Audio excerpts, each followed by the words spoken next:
పండగలే high power ఉల్లాసం high power ఉత్సాహం high power ఆరోగ్యం హై పవర్ ఆనందం. గుంటూరు వారి XXL మరియు హై పవర్ హార్స్ దేశవాళీ మినపగుళ్ళు. బంధాలు అనుబంధాలు మరింత దృఢంగా మరింత బలంగా.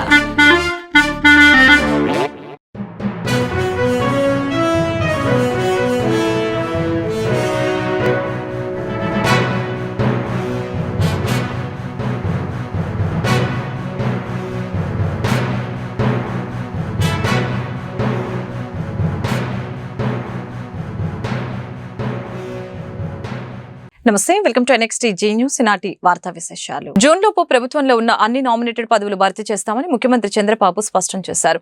ఇతర పార్టీల నుంచి వచ్చి చేరిన వారి కంటే ఎప్పటి నుంచో పార్టీలో ఉండి పనిచేసిన వారిని నేతలు ప్రోత్సహించాలని అన్నారు. మొదటి నుంచి పార్టీని నమ్ముకున్న వారికే పదవులు దక్కేలా చూడాల్సిన బాధ్యత ఎమ్మెల్యేలేదని తేల్చి చెప్పారు. 214 మార్కెట్ కమిటీలు, 1100 ట్రస్ట్ బోర్డులు ఉన్నాయని, రానున్న రోజుల్లో ఈ నియామకాలు పూర్తి చేస్తామని అన్నారు. పార్టీ ముఖ్య నాయకులు, ఎమ్మెల్యేలు, ఎంపీలు, మంత్రులు, పార్టీ ఇన్ఛార్జీలతో సీఎం చంద్రబాబు టెలికాన్ఫరెన్స్ నిర్వహించారు. ఈ సందర్భంగా ఆయన మాట్లాడారు. పదవి పొందిన వాళ్ళ 2 ఏళ్ల పనితీరుపై సమీక్ష చేస్తామని అన్నారు.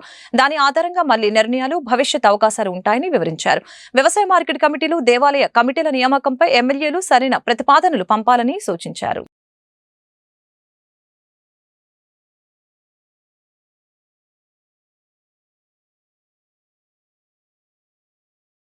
ఏపీ సీఎం చంద్రబాబుపై ఉన్న సిఐడి కేసుల్ని సిబిఐకి బదిలీ చేయాలంటూ దాఖలైన పిటిషన్ ని సుప్రీంకోర్టు కొట్టివేసింది. 7 కేసులు సిబిఐకి బదిలీ చేయాలంటూ హైకోర్టు న్యాయవాది వి బాలయ్య ఈ పిటిషన్ దాఖలు చేశారు. ఇది పూర్తి స్థాయిలో తప్పుడు పిటిషన్ అని జస్టిస్ బేలా త్రివేది నేతృత్వంలోని ధర్మాసనం ఆగ్రహం వ్యక్తం చేసింది. పిటిషన్ కి సంబంధించి ఒక్క మాట మాట్లాడినా భారీగా జరిమానా విధిస్తామని జస్టిస్ బేలా త్రివేది హెచ్చరించారు. బాలయ్య తరపున వాదనలు వినిపించడానికి సీనియర్ న్యాయవాది మనీందర్ సింగ్ సిద్ధం అవగా ఇలాంటి పిటిషన్ కూడా మీరు వాదిస్తారా అని ధర్మాసనం తీవ్ర అసహనం వ్యక్తం చేసింది.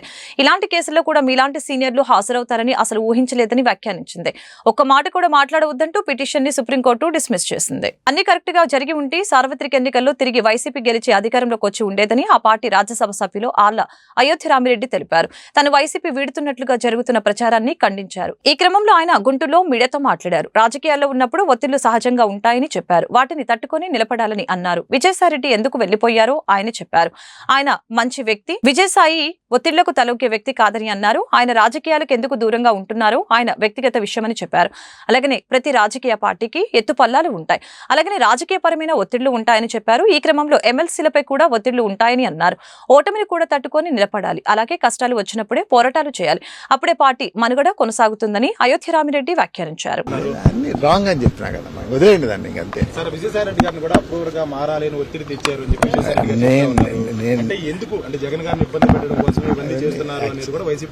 టు బి వెరీ ఫ్రాంక్, ఇవన్నీ కూడాను very unfortunate incident. Okay, so Vijayasai Reddy గారు చాలా బాధ్యత కలిగినటువంటి వ్యక్తి, కష్టపడే వ్యక్తిత్వం ఉన్నటువంటి వ్యక్తి. ఒకటే గుర్తుపెట్టుకోండి, ఈ వ్యవస్థలో ఈరోజు నంబర్స్ గేమ్ ఉంది. నంబర్స్ గేమ్ లో ఒత్తిళ్లు ఉంటాయి, లేకుండా ఉంటాయి. సో దాన్ని బ్యాలెన్స్ చేసుకుని వెళ్లే విధంగా రాజకీయ నాయకులు ముందుకెళ్లేటట్టు చేసుకోవాలి. తాజాగా జరుగుతున్న పరిణామాల్లో కొంతమంది ఎమ్మెల్సీలు కూడా బయటికి వెళ్లిపోతున్నారు ప్రచారం జరుగుతుంది. ఒకటే గుర్తుపెట్టుకోండి, ఏదైనా మనం ప్రాక్టికల్ గా చూసుకుంటే మనం గెలిచినప్పుడు అంత హ్యాపీ ఉంటుంది. ఓడినప్పుడు మనం కూడా ఏదంటే కొన్ని ఇష్యూస్ ఉంటాయి. ఫ్యామిలీలో కూడా అంతే ఉంటాయి, పార్టీలో అంతే ఉంటాయి, వ్యాపార సంస్థలు అంతే ఉంటాయి, దేశం కూడా అంతే ఉంటుంది. ఒక దేశం గొప్పగా ఎదిగేటప్పుడు అంతా బాగుంటుంది. తర్వాత అందరూ ఎవరికోళ్ళు భయపడిపోయి బాధలు పడి మనసులో వేరే ఆలోచనలతోటి జారిపోతుంటారు. సో దాన్ని మనం ఇష్యూస్గా తీసుకోవద్దు. ఖచ్చితంగా ప్రతి మనిషికి కూడాను రాజకీయాల్లో వచ్చే ముందు అన్నీ చూసుకొని రావాలి. నేను పెద్దగా చెప్తాను, personal life, professional life, social life, then political life అంటాను నేను. ముందు నువ్వు ఇంట్లో నీ భార్య పిల్లలకి, నువ్వు చేసుకునే పనులకి, వీటన్నింటి జాగ్రత్త చూసుకొని సమాజానికి సేవ చేసి తర్వాత రాజకీయానికి రా. అంతేగాని నేను డైరెక్ట్గా రాజకీయానికి వచ్చిన కాడి నుంచి ఇక్కడ దీంట్లో ఉండే ప్రజర్స్ని మనం అడ్రస్ చేయకుండా మళ్ళీ ఇంట్లో అక్కడ ప్రాబ్లమ్స్ని, వీటన్నిటి ప్రొఫెషనల్ ప్రాబ్లమ్ అన్ని ఇబ్బంది పడిపోతా ఉన్నారు. సో సో వాటిని బ్యాలెన్స్ చేసుకొని వెళ్ళే విధంగా. ఏపీలో సైబర్ క్రైమ్ పెరిగిందని, ఇతర నేరాలు తగ్గి ఈ కేసులు పెరుగుతున్నాయని డీజీపీ ద్వారకా తిరుమలరావు అన్నారు. శ్రీకాకుళంలో ఆయన మీడియాతో మాట్లాడారు. సైబర్ క్రైమ్ అనేది దేశవ్యాప్తంగా జరుగుతున్న అంశం. దీనిని ఎలా అదుపు చేయాలనే దానిపై ఆలోచన చేస్తున్నాం. ప్రతి జిల్లాలో సైబర్ క్రైమ్ పోలీస్ స్టేషన్ పెట్టాలని యోచిస్తున్నాం. నిపుణుల్ని ఉపయోగించుకోవడం, ప్రజల్లో అవగాహన కల్పించడం ముఖ్యమని అన్నారు. ఎవరైనా అపరిచిత వ్యక్తులు ఫోన్ చేస్తే డబ్బులు చెల్లించవద్దు. సైబర్ క్రైమ్ నిరోధానికి ఏకైక మార్గం అవగాహనే. చిన్నపిల్లలపై, వృద్ధులపై లైంగిక దాడులు పెరుగుతున్నాయి. ఇది ఆందోళన కలిగించే విషయమని ఆయన పేర్కొన్నారు. ఓవరాల్ గా క్రైమ్ 17% తగ్గుదల కనిపించింది ఈ సంవత్సరం. శాంతి భద్రతల విషయంలో పూర్తిగా అదుపులో ఉన్నాయి. ఈ మధ్యనే బీహార్ నుంచి వచ్చినటువంటి వెపన్స్ తో వచ్చిన గ్యాంగ్ ని అరెస్ట్ చేయడం కూడా జరిగింది. ప్రాధాన్యత అంశాల్లో మనకి ఫస్ట్ ప్రయారిటీ గంజాయి కంట్రోల్ చేయడం అనేది మెయిన్ ప్రయారిటీ. దీనికి సంబంధించి మీకు తెలుసు, ఆంధ్రప్రదేశ్ రాష్ట్రాన్ని గంజాయి రహిత రాష్ట్రంగా చేయాలనే ఉద్దేశంతో ఎక్కడ చుట్టుపక్కల రాష్ట్రాల్లో పెద్ద ఎత్తున గంజాయి దొరికితే ఎక్కడ దొరికినా కూడా మూలాలు ఉత్తరాంధ్ర ఏజెన్సీ ఏరియా అనేటువంటి పరిస్థితి ఉందని చెప్పి దాన్ని అపప్రద పోవాలని, రాష్ట్రాన్ని గంజాయి రహిత రాష్ట్రంగా తయారు చేయాలనే ఉద్దేశంతో ఈగిల్ అనేటువంటి ఒక సంస్థను ఏర్పాటు చేసుకోవడం జరిగింది. దానికి ఒక ఐజీ స్థాయి అధికారిని ఇచ్చి ఎస్పీలని, అడిషనల్ ఎస్పీలని, డిఎస్పీలని, ఇన్స్పెక్టర్లందరినీ ఇవ్వడం జరిగింది. ఈ మధ్యనే పెద్ద ఎత్తున గంజాయి సాగుని డిస్ట్రాయ్ చేయడం మీరు చూశారు ఏఎస్ఆర్ డిస్ట్రిక్ట్లో. సోర్స్ దగ్గర దాన్ని సోర్స్లోనే అంటే సాగునే టోటల్గా కంట్రోల్ చేయడం, రవాణాను కంట్రోల్ చేయడం, ఎక్కడైనా కన్సంప్షన్లో దాన్ని కూడా కేసులు పెట్టడం, ఆ ద్వారా చేయడం ద్వారా టోటల్ కంట్రోల్ చేయాలని చెప్పి ఆలోచనలో ఉన్నాం. చెక్ పోస్ట్ కూడా పెంచాము. సో ఈ విధంగా చర్యలు తీసుకోవడం వల్ల గంజాయిని కంట్రోల్ చేయాలి, గంజాయిని పూర్తిగా కంట్రోల్ చేయాలనే ఆలోచనలో ఉన్నాం. ఎన్నికల్లో ప్రజలకు ఇచ్చిన హామీలను నెరవేర్చును అని సీఎం చంద్రబాబు స్వయంగా ఆయన అసమర్థతకు అంగీకరిస్తున్నారని మాజీ మంత్రి వైసీపీ గుంటూరు జిల్లా అధ్యక్షులు అంబటి రాంబాబు చెప్పారు. ఆయన గుంటూరులో మీడియాతో మాట్లాడారు. నీతి ఆయోగ్ లెక్కలంటూ వైసీపీ ప్రభుత్వంలో ఆర్థిక వ్యవస్థను విధ్వంసం చేశారంటూ ఆయన ఆరోపించారు. ఇది హాస్యాస్పదంగా ఉందని చెప్పారు. ఏ హామీని అమలు చేయలేనని ప్రకటించడం చంద్రబాబు దివాలా కోరుతనానికి నిదర్శనమని తెలియజేశారు. చంద్రబాబు అసమర్థత వల్లనే పెట్టుబడులు రాలేదని ఈ సందర్భంగా రాంబాబు అన్నారు. అప్పుడు నేనేమనుకున్నానంటే ఇంతగా సర్వనాశనం చేశాడు నేను అనుకోలే. నేను ఊహించిన దానికన్నా కూడా ఎక్కువ నాశనం అయిపోయింది ఈ రాష్ట్రం. వ్యవస్థలన్నీ కూడా సర్వనాశనం చేసేశాడు జగన్మోహన్ రెడ్డి గారు అనేటువంటి ఒక మాట చెప్పే ప్రయత్నం చేస్తున్నాడు. అధికారంలోకి వచ్చిన దగ్గర నుంచి ఇదే పని. అసలు మనం ఒప్పుకోకపోతే ఊరికిందట్లేడు. ప్రజలు ఒప్పుకోకపోతే మీరే బెటర్ అండి, జగన్మోహన్ రెడ్డి గారు సరిగ్గా పరిపాలన చేయలేదు, నాశనం చేశాడు, అందువల్లే మీరు కూడా ఇవాళ సరిగ్గా పరిపాలన చేయలేకపోతున్నారు అని ఒప్పుకునేదాకా చంద్రబాబు నాయుడు గారు ఒప్పుకునేదట్లేరు. ముందు నేను మనవి చేస్తున్నా, అయ్యా నారా చంద్రబాబు నాయుడు గారు, మీరు అనేక వాగ్దానాలు చేశారు. ఆ వాగ్దానాలని అమలు చేస్తాను అన్నారు. జగన్మోహన్ రెడ్డి గారు చాలా స్పష్టంగా చెప్పారు, చంద్రబాబు నాయుడు గారు చేసేటటువంటి వాగ్దానాలు నెరవేర్చలేనివి, దానికి కావలసినటువంటి ఫైనాన్షియల్ సపోర్ట్ ఈ రాష్ట్రంలో లేదు, నేను 5 సంవత్సరాలు పరిపాలన చేశాను అని లెక్కల వారీగా అన్ని వివరంగా చెప్పారు. అయినా సరే నేను చేస్తాను అని చెప్పేసి చంద్రబాబు నాయుడు గారు ప్రజల్ని భ్రమింపచేశారు. ఓట్లు వేశారు. చంద్రబాబు నాయుడు గారు అధికారంలోకి వచ్చారు. కూర్చున్న దగ్గర నుంచి ఒకటే గొడవండి, జగన్మోహన్ రెడ్డి సర్వనాశనం చేశాడు, అందుకు నేను చేయలేకపోతున్నాను. అయ్యా నేను అడుగుతా ఉన్నా చంద్రబాబు నాయుడు గారు, మీరు ముఖ్యమంత్రి కాకముందు ఈ ఎన్నికల ప్రచారంలో ఏం చెప్పారంటే, మీరు అందరూ ఒకసారి గుర్తుపెట్టుకోండి, జగన్మోహన్ రెడ్డి గారు 14 లక్షల కోట్ల రూపాయలు అప్పు చేశాడు. ఇన్ని 14 లక్షల కోట్ల రూపాయలు అప్పు చేశాడని ఊదరగొట్టాడు. ఎన్నికలు అయిపోయాయి. ఆయన అదృష్టమో రాష్ట్ర ప్రజల దురదృష్టమో కూటమి ప్రభుత్వం అధికారంలోకి వచ్చింది. ఎన్నండి లెక్కలు తేల్చింది మీరు? ఎంత వచ్చాయి? 14 లక్షల కోట్ల రూపాయలు అప్పు చేశారని ప్రచారం చేస్తే లెక్కలేసి రాస్తే 6,46,537 కోట్లు తేల్చారండి ప్రభుత్వం. వాడి లెక్కల ప్రకారమే.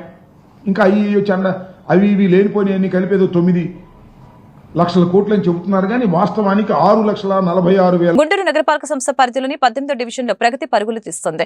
నూతన పాలక వర్గం ఏర్పడిన దగ్గర నుంచి ఇప్పటి వరకు 13 కోట్ల రూపాయల అభివృద్ధి పనులు జరిగాయి. అలాగే మరొక 3 కోట్ల రూపాయల అభివృద్ధి పనులు ప్రారంభం కానున్నాయి. ప్రధానంగా ఆరగ్రహారం మెయిన్ రోడ్డు, అడప బజార్, శ్రీనివాసరావుపేట, రామనామ క్షేత్రం మెయిన్ రోడ్డు, వడ్డరగూడెం లక్ష్మీనరసింహస్వామి గుడి, అలాగే మొయిద్దీన్ పాలెం రోడ్డు రూపురేఖలు ఇప్పటికే మారిపోయాయి. ఈ ప్రాంత వాసుల ఆకాంక్షల మేరకు సీసీ రోడ్డు నిర్మాణం పూర్తయింది. దీంతో లోతట్టు ప్రాంతాలు కాస్త రోడ్డుకి సమాంతరంగా విస్తరించాయి. 18వ డివిజన్లో చాలా ప్రాంతాలు లోతట్టు కేంద్రాలుగా ఉన్నాయి. దీంతో వర్షం పడితే ఈ ప్రాంతాలు చెరువుల వలె తలపిస్తున్నాయి.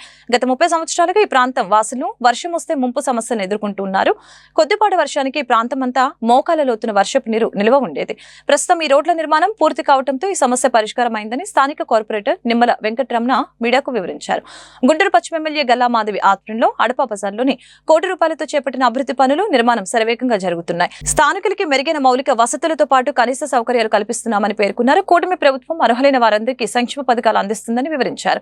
18వ డివిజన్ ప్రజలకి నిత్యం అందుబాటులో ఉంటూ ఎమ్మెల్యే గల్లా మాధవి సహకారంతో డివిజన్ అభివృద్ధికి కట్టుబడి ఉన్నామని వివరించారు.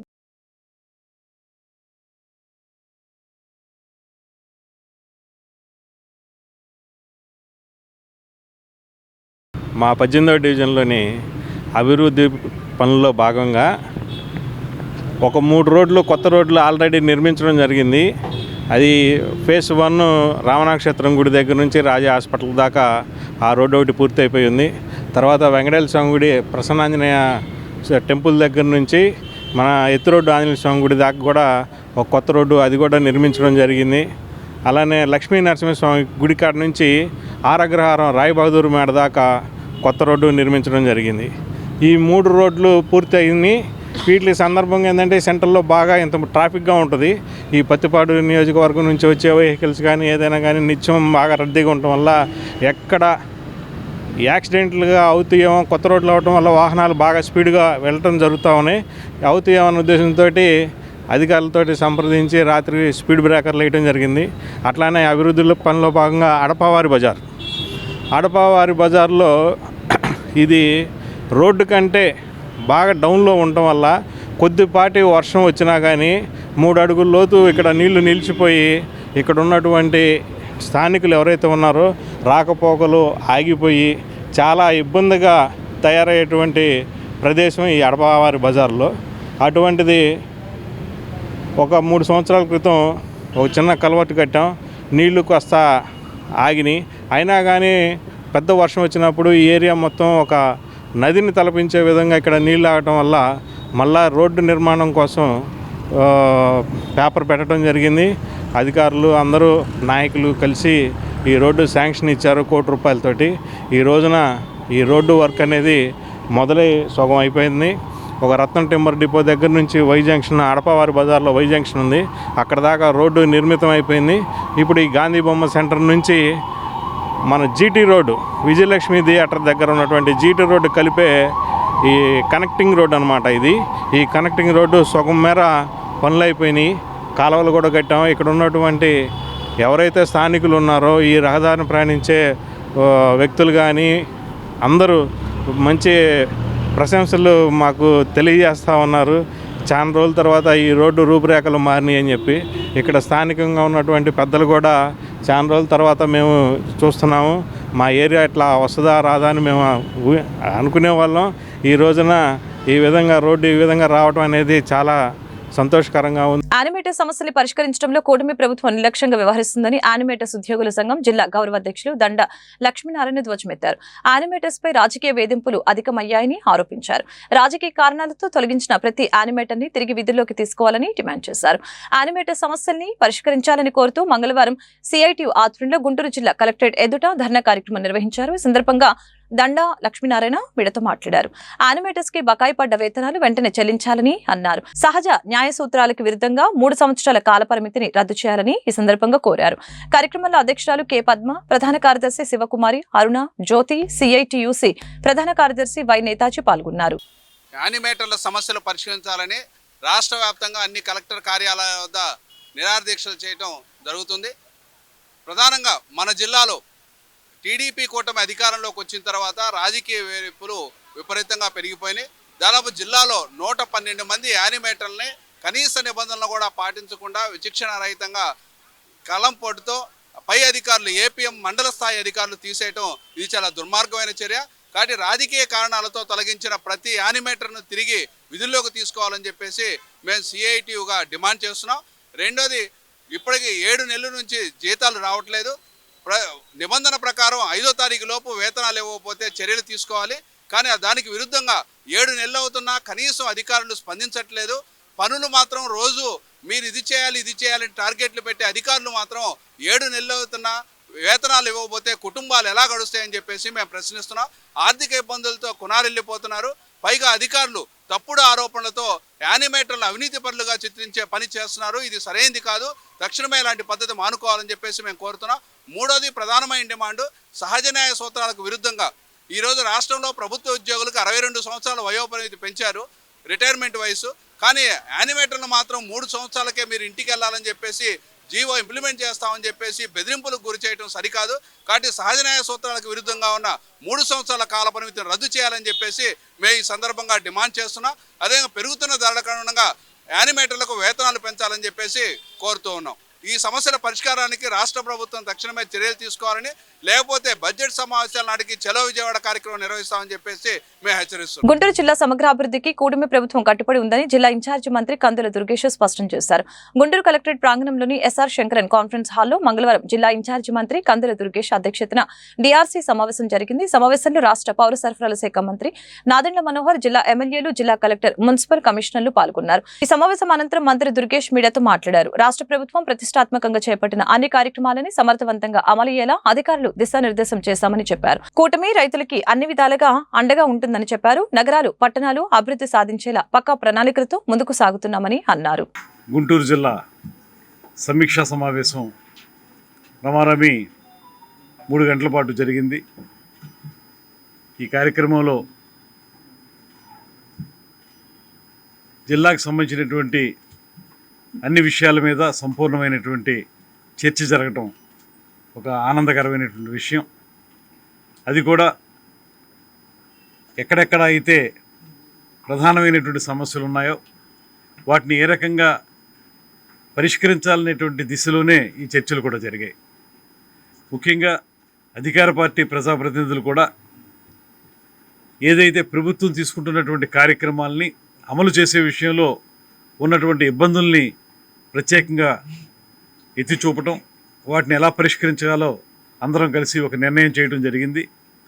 ఇందులో భాగంగా అగ్రికల్చర్ నుంచి మొదలుపెట్టుకుని ఎడ్యుకేషన్ వరకు కూడా అన్ని అంశాలని కూడా చర్చించడం జరిగింది. సివిల్ సప్లైస్ కానివ్వండి, రోడ్లు, భవనాలు కానివ్వండి, ఇతరత్ర అన్ని అంశాలు జిల్లాకు సంబంధించినవి చర్చించాం. దాంతోపాటు గత సమావేశంలో ఏవైతే విషయాలను చర్చించామో వాటికి సంబంధించినటువంటి యాక్షన్ టేకెన్ రిపోర్ట్ను కూడా ఇక్కడ మేము చర్చించడం జరిగింది. ఎంత మేరకు గత సమావేశంలో మాట్లాడుకున్న మాటలకి మనం మళ్ళీ దాని క్షేత్రస్థాయిలో కార్యక్రమాలు నిర్వహించగలిగామనేటువంటి దాన్ని కూడా చర్చించుకున్నాం. దాని తర్వాత అసలు ఎజెండాకి వెళ్ళి ఈ ఎజెండాలో రాబోయే 2 నెలల కాలంలోనూ ఏం చేయాలనేటువంటి ఆలోచన కూడా ఇక్కడ స్పష్టంగా చేసుకోవడం జరిగింది. ప్రధానంగా ఇక్కడికి వచ్చేటప్పటికి ఒక పక్కన జలవనరులకు సంబంధించినటువంటి అంశాలు, అదేవిధంగా వ్యవసాయానికి సంబంధించినటువంటి అంశాలు, అదేవిధంగా గుంటూరు లాంటి చరిత్రాత్మక పట్టణంలో ఉన్నటువంటి సమస్యలు, వీటన్నిటి మీద కూడా ప్రత్యేక దృష్టి పెట్టి వాటిని ఏ రకంగా ముందుకు తీసుకెళ్లాలనేటువంటిది ఆలోచన చేయడం జరిగింది. అదేవిధంగా ప్రభుత్వం ప్రతిష్టాత్మకంగా నిర్వహిస్తున్నటువంటి అనేక కార్యక్రమాలు ఉన్నాయి. ముఖ్యంగా పౌర సరఫరాలకు సంబంధించినటువంటి దీపం 2 పథకం కానివ్వండి, లేకపోతే రైతులకు ఇచ్చేటువంటి భరోసా కానివ్వండి, ఇవన్నిటిని కూడా మరింత మెరుగ్గా తీసుకెళ్ళటం ఎలాగా, మరింత చురుగ్గా ముందుకు వెళ్ళటం ఎలాగనేటువంటి అంశాల మీద కూడా చర్చించాం. ఇవన్నీ కూడా ఒక సమగ్రమైనటువంటి చిత్రం ఏర్పడుతుంది. రాబోయే రోజుల్లో ఇలాంటి సమావేశాలు మరింతగా జరుగుతాయి కనుక ప్రతి సమావేశానికి మరింత మెరుగ్గా ముందుకు వెళ్ళే విధంగా కార్యక్రమాలు నిర్వహించుకోవాలనేటువంటి ఆలోచన చేస్తూ ఉన్నాం. ముఖ్యంగా మేము కూడా కోరేది ఏంటంటే జిల్లాలో మంచి నాయకత్వం ఉంది, ఒక అద్భుతమైనటువంటి పరిస్థితి ఉంది. అందులోనూ గుంటూరు జిల్లా అనేటప్పటికీ రాజధాని జిల్లాగా ప్రత్యేకత తెచ్చుకున్నటువంటి పరిస్థితి ఉంది. వైసీపీ ప్రభుత్వ హయాంలో తీవ్ర ఇబ్బందులు ఎదుర్కొన్న రిటైర్డ్ ఐపీఎస్ ఏబీవీకి కూటమి ప్రభుత్వంలో ఊరట లభించినట్లు అయింది. గత ప్రభుత్వ హయాంలో 2 దఫాలుగా ఏబీవీ సస్పెండ్ అయిన విషయం తెలిసిందే. ఈ నేపథ్యంలో సస్పెన్షన్ కాలాన్ని క్రమబద్ధీకరిస్తూ ఏపీ ప్రభుత్వం ఉత్తర్వులు జారీ చేసింది. రిటైర్డ్ ఐపీఎస్ ఏబీ వెంకటేశ్వరరావుకి ఏపీ ప్రభుత్వం గుడ్ న్యూస్ చెప్పింది. ఆయన సస్పెన్షన్ కాలాన్ని క్రమబద్ధీకరిస్తూ కూటమి ప్రభుత్వం మంగళవారం నాడు కీలక ఉత్తర్వులు జారీ చేశారు. ఆ కాలాన్ని విధులు నిర్వహించినట్లుగా క్రమబద్ధీకరిస్తూ ప్రభుత్వం తాజాగా ఉత్తర్వులు జారీ చేసింది. ఆ కాలానికి ఏబీవీకి చెల్లించవలసిన మొత్తం వేతనాన్ని, అలవెన్స్ ని చెల్లించాలని ఆదేశాలు జారీ చేశారు.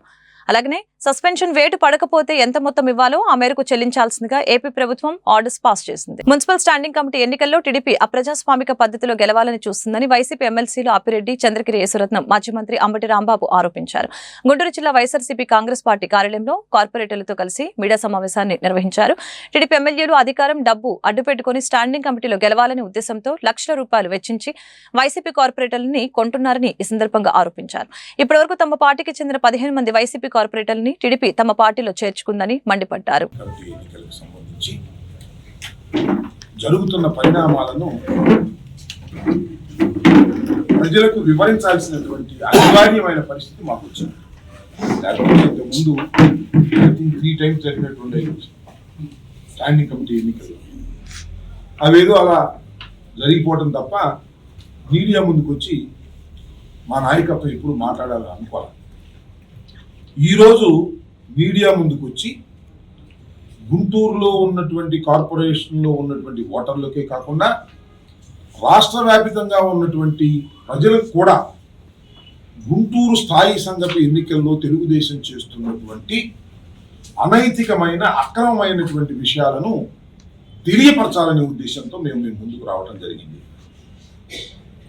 వైఎస్ఆర్ కాంగ్రెస్ పార్టీ అధికారంలోకి వచ్చిన తర్వాత జరిగినటువంటి కార్పొరేషన్ ఎన్నికల్లో 57 సీట్లు కలిగినటువంటి ఈ కార్పొరేషన్లో కేవలం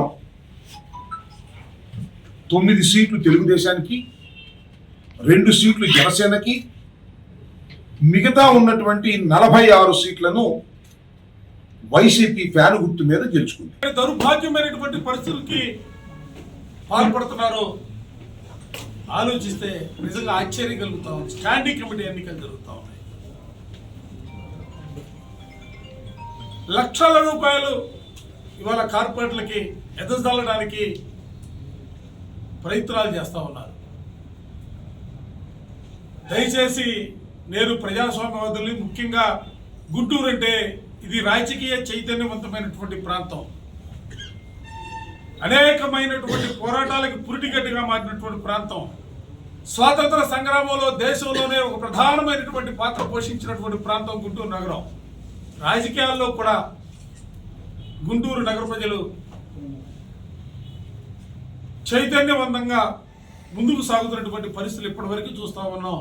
దయచేసి ఇవాళ తెలుగుదేశానికి సంబంధించినటువంటి శాసనసభ్యులు కానీ, మంత్రులు కానీ, లేదా పార్టీకి సంబంధించినటువంటి అనేక మంది యథేచ్ఛగా ప్రజాస్వామ్యానికి విఘాతం కలిగే రీతిలో వాళ్ళు చేస్తున్నటువంటి ప్రయత్నాలని వైఎస్ఆర్ కాంగ్రెస్ పార్టీగా తీవ్రంగా ఖండిస్తా ఉన్నాం. అదే సందర్భంలో నేను నిజంగా ఇవాళ గర్వంగా చెప్తా ఉన్నా, వైఎస్ఆర్ కాంగ్రెస్ పార్టీలో ఉన్నటువంటి మా కార్పొరేటర్లు ఇవాళ నిజాయితీగా, నిక్కచ్చిగా పార్టీకి అండగా, పార్టీ జగన్మోహన్ రెడ్డి గారి నాయకత్వంలో ముందుకు సాగేదానికి ఇవాళ సంసిద్ధంగా ఉండి మా వెనక అందరూ కూడా కార్పొరేట్లు ఇక్కడికి వచ్చి సమావేశాలు కూడా పాల్గొంటూ ఉన్నారు. ఒకటే ప్రజాస్వామ్యబద్ధంగా స్టాండింగ్ కమిటీ ఎన్నికలు జరగాలని చెప్పి వైఎస్ఆర్ కాంగ్రెస్ పార్టీ భావిస్తాం. ఈ వార్తలు ఇంతటితో సమాప్తం. మరొక బులెటిన్ మళ్ళీ కలుద్దాం. నమస్కారం.